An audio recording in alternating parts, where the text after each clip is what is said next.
بسم الله الرحمن الرحيم والنازعات غرقا والناشطات نشطا والسابحات سبحا فالسابقات سبقا فالمدبرات أمرا يوم ترجف الراجفة تتبعها الرادفة قلوب يومئذ واجفة أبصارها خاشعة يقولون أئنا لمردودون في الحافرة أئذا كنا عظاما نخرة قالوا تلك إذا كروة خاسرة فإنما هي زجرة واحدة فإذا هم بالساهرة هل أتاك حديث موسى إذ ناداه ربه بالوادي المقدس طوى اذهب إلى فرعون إنه طغى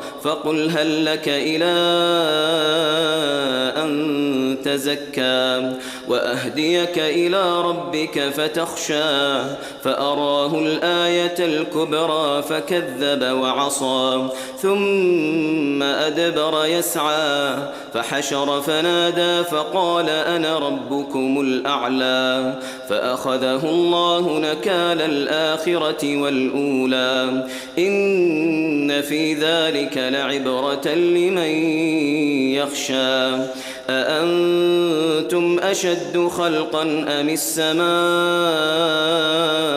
بناها رفع سمكها فسواها وأغطش ليلها وأخرج ضحاها والأرض بعد ذلك دحاها أخرج منها ماءها ومرعاها والجبال أرساها متاعا لكم ولأنعامكم فإذا جاءت الطامة الكبرى يوم يتذكر الإنسان ما سعى وبرزت الجحيم لمن يرى فأما من طغى وآثر الحياة الدنيا فإن الجحيم هي المأوى وأما من خاف مقام ربه ونهى النفس عن الهوى فإن الجنة هي المأوى يسألونك عن الساعة أيان مرساها فيما أنت من ذكراها إلى ربك منتهاها إنما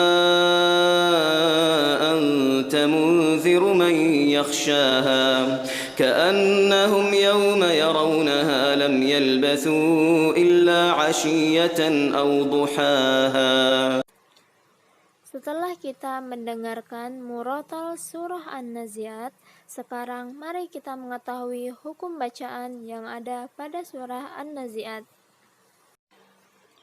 Pada ayat ini terdapat alif lam samsiyah, yaitu di mana alif lam tidak dibaca tapi melebur kepada huruf berikutnya.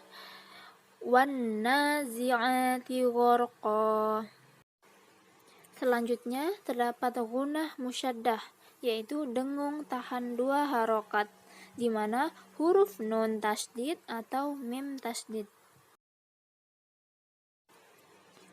Pada ayat fas-sabiqati sabqa terdapat qalqalah sugroh, yaitu memantulkan suara kecil di tengah kalimat. Pada ayat berikutnya terdapat layyin, yaitu dibaca lembut, di mana huruf waw sukun setelah fathah maka akan dibaca au.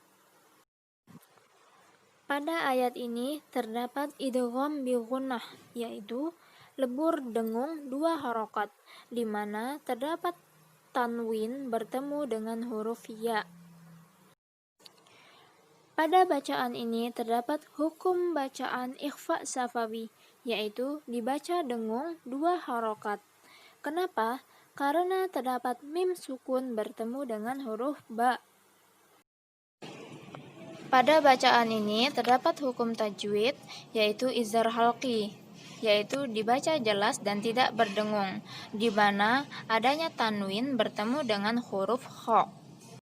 Dan pada ayat ini terdapat hukum tajwid yaitu mad jaiz munfasil, yaitu panjang 4 atau 5 harokat, di mana huruf mad asli bertemu dengan hamzah di lain kata.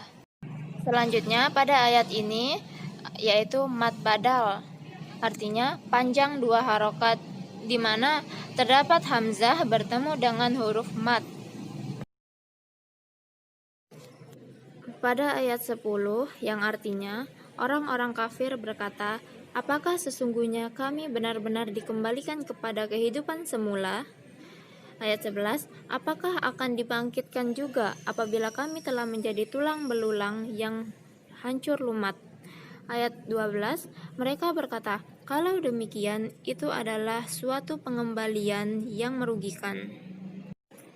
Dapat kita ketahui bahwa asbabun nuzul dari ayat 10 sampai 12 yaitu setelah orang-orang kafir mendengar adanya hari kebangkitan sesudah mati, mereka merasa heran dan mengejek sebab menurut keyakinan mereka tidak ada hari kebangkitan itu. Itulah sebabnya mereka bertanya demikian.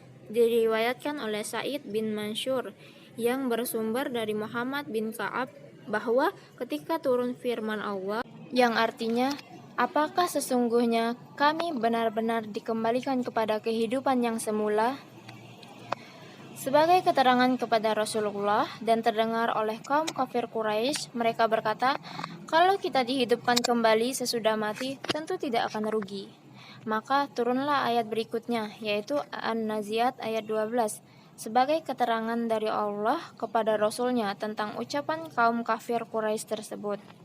Kemudian pada ayat 42 yang artinya orang-orang kafir bertanya kepadamu Muhammad tentang kebangkitan, kapankah terjadi? Ayat 43, siapakah kamu maka dapat menyebut waktunya? 44, kepada Tuhanmu lah dikembalikan kesudahannya ketentuan waktu.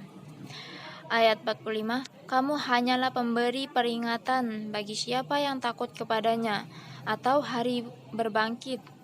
Kemudian ayat 46, pada hari mereka melihat hari berbangkit itu, mereka merasa seakan-akan tidak tinggal di dunia, melainkan sebentar saja di waktu sore atau pagi hari. Dari ayat tersebut terdapat asbabun nuzul yaitu pada ayat 42 sampai 46. Kata-kata ini mereka ucapkan adalah sebagai ejekan saja, bukan karena mereka percaya akan hari berbangkit. Karena hebatnya suasana hari berbangkit itu, mereka merasa bahwa hidup di dunia adalah sebentar saja. Kemudian, turun sebagai penegasan bahwa hanya Allah yang mengetahui waktunya. Maka bertanya dengan sisa. Diriwayatkan oleh Ibnu Abi Hatim dari Juwaybir dari Ad-Dalhaq yang bersumber dari Ibnu Abbas bahwa kaum musyrikin Mekah bertanya dengan sinis kepada Rasulullah SAW, kapan terjadinya kiamat? Allah menurunkan ayat-ayat ini, An-Nazi'at ayat 42 sampai 46 yang menegaskan bahwa hanya Allah yang Maha mengetahui waktunya. Diriwayatkan oleh At-Tabarani dan Ibnu Jarir yang bersumber dari Thariq bin Syihab. Diriwayatkan pula oleh Ibnu Abi Hatim yang bersumber dari Urwah bahwa Rasulullah SAW sering menyebut-nyebut kiamat. Maka turunlah ayat-ayat ini, An-Nazi'at ayat 43 sampai 44, sebagai perintah untuk menyerahkan persoalan kepada Allah Subhanahu wa taala.